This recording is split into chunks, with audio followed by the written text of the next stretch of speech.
Immigrants बन के यहाँ पर रह रहे हैं बांग्लादेश से।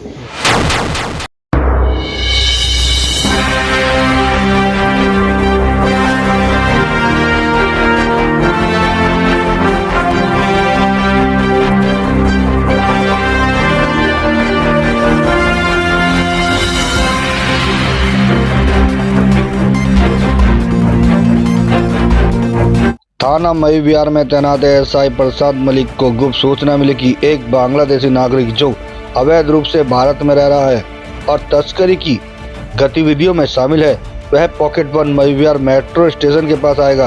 प्रसाद मलिक ने हेड कांस्टेबल विक्रांत समेत हेड कांस्टेबल अमित तोमर और कांस्टेबल यागवेंद्र को लेकर मेट्रो स्टेशन के पास जाल बिछाया। 3 बांग्लादेशी नागरिकों को पकड़ लिया गया। यह समूह लोगों के अवैध डॉक्यूमेंट बनाकर उन्हें विदेशों में भेजने का काम करता था। पुलिस ने इस मामले में 4 बांग्लादेशी नागरिक समेत 9 लोगों को गिरफ्तार किया है। अधिकारी ने बताया कि आरोपियों ने फर्जी वर्क परमिट बनवा रखा था। वह सभी को डंकी रूट से विदेशों में भेजने का काम करते थे, जिसके लिए प्रत्येक यात्री से 15 लाख रुपए वसूलते थे। पूर्व अचिन गर्ग के अनुसार रैकेट का भांडाफोड़ करने की कड़ी 4 जनवरी को बांग्लादेशी नागरिक मोहम्मद अनवर काजी 22 वर्ष और मोहम्मद खलीलुर रहमान 22 वर्ष की गिरफ्तारी के बाद शुरू हुई और रहमान की गिरफ्तारी के बाद अली अकबर, मोहम्मद इब्राहिम, मोहम्मद मुतसिर खान, वीरेंद्र आर्य, धीरज बिश्नोई, गौरव गुलाटी और मोहम्मद यूनुस को गिरफ्तार किया गया। अधिकारी ने कहा कि अली अकबर और यूनुस खान भी बांग्लादेशी नागरिक हैं और वह दिल्ली में अवैध रूप से रह रहे थे। डंकी मार्ग विदेश में जाने का अवैध रास्ता है। इसका उपयोग देशों में आने जाने के लिए किया जाता है। नाम आया मोहम्मद अली अकबर का, जो कि इन्वॉल्व है वहाँ से लोगों को यहाँ पर लाने में। बांग्लादेश के अंदर भी कुछ कंपनीज ऑपरेट कर रही हैं जो वहाँ से पैसे लेती हैं और इनको यहाँ पर भेजती हैं।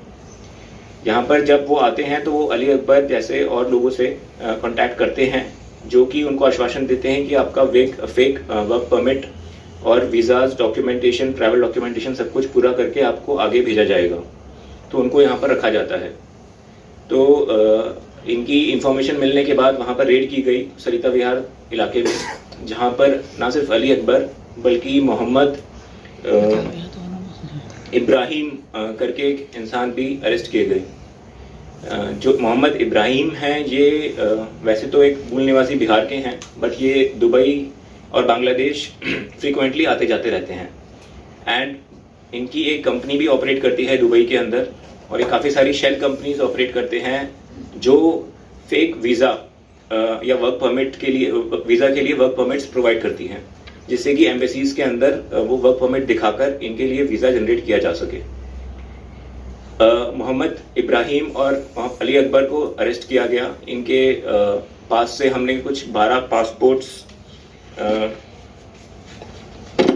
10 mobile phone, 3 laptop, printers, pen drives, 150 document जो बांग्लादेशी नोटरी के थे और 50 Bangladeshi police clearance certificates obtain किए। आगे की इन्वेस्टिगेशन में पता चलता है कि एक मुदस्सिर करके एक इंसान है जो कि एक ट्रैवल एजेंसी ऑपरेट कर रहे हैं H&M एंटरप्राइज के नाम से। अली अकबर मुदस्सिर के साथ मिलकर फेक वर्क परमिट्स जनरेट करते हैं ईस्टर्न यूरोपियन कंट्रीज के, सच एज चेक रिपब्लिक, स्लोवाकिया, रोमानिया एटसेट्रा। इन सब के ये जो वर्क परमिट्स हैं, ये एक तीसरी consultancy company, paradise consultancy company, जो कि नेताजी सुभाष प्लेस से ऑपरेट हो रही है, उसके थ्रू ये जनरेट कराते हैं। ये पैराडाइज कंसल्टेंसी कंपनी जो है, इसके ओनर्स हैं धीरज बिश्नोई और नरेंद्र आर्या। इन लोगों को हमने अरेस्ट कर लिया है। इन्होंने एक बंदे गौरव गुलाटी को एम्प्लॉय कर रखा था, जो कि फेक डॉक्यूमेंट्स, जो कि ओरिजिनल डॉक्यूमेंट्स को एडिट करके क्रिएट कर रहे थे। इनको अरेस्ट कर लिया गया है। इस पैराडाइज कंसल्टेंसी के पास से 200 से अधिक पासपोर्ट्स रिकवर हुए हैं। बाकी और incriminating evidences such as travel documents, notarized Bangladesh के जो कि फेक हैं, और पुलिस क्लियरेंस सर्टिफिकेट्स बांग्लादेश के, वो भी रिकवर हुए हैं। तो इस इन्वेस्टिगेशन अभी चालू है इस केस के अंदर, और काफ़ी एक मेजर नेटवर्क हमने इसमें क्रैक किया है। इसमें ट्रैफिकिंग और फॉरेनर्स एक्ट के तहत केस दर्ज किया गया है और इन्वेस्टिगेशन चल रही है। टोटल अभी तक 9 लोगों को अरेस्ट कर लिया गया है और काफ़ी हैवी रिकवरी हुई है और आने वाले समय में अभी हम इन्वेस्टिगेशन चालू रखेंगे और इस केस के अंदर और रिकवरी करेंगे।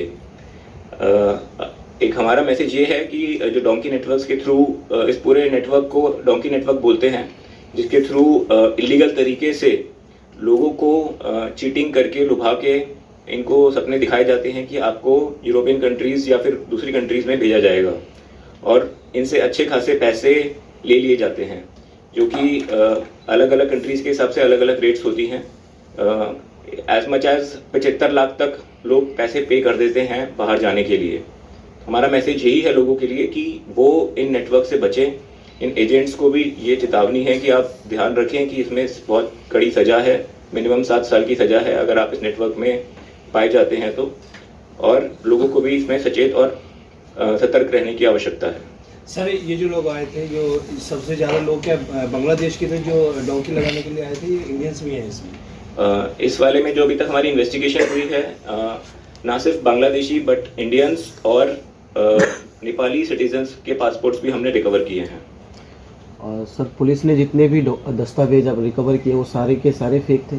अभी उनका वेरिफिकेशन चल रहा है, तो एज एंड व्हेन उनका वेरिफिकेशन कंप्लीट होता जाएगा उसमें पता चलता रहेगा। जो पासपोर्ट्स हैं अभी तक जो पता चल पा रहा है वो तो जेन्युइन है और काफ़ी सारे पासपोर्ट्स पंजाब से भी हैं जो कि वहाँ के एजेंट्स इनको पैराडाइज कंसल्टेंसी को भेज रहे थे।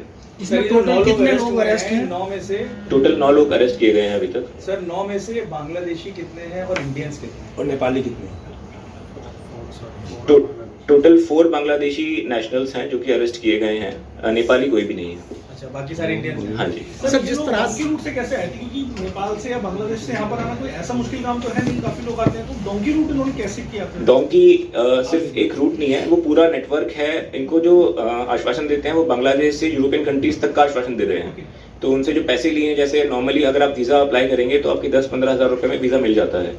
इनसे आप सिर्फ 10 लाख 5 लाख रुपए ले रहे हैं बांग्लादेश से यूरोपियन कंट्रीज तक ट्रांसपोर्ट करने का, और इंडिया के थ्रू वो उसको कंडक्ट कर रहे हैं। इसके अंदर जो लॉस हो रहा है वो ये है कि इंडिया के अंदर भी कुछ लोग इलीगली, जो कि हमारे लिए एक सिक्योरिटी थ्रेट भी है। तो इनको कहाँ ले जाने का इन्होंने प्रॉमिस किया था? क्या अलग अलग कंट्रीज के अंदर, जैसे कुछ को चेक रिपब्लिक, कुछ को स्लोवाकिया।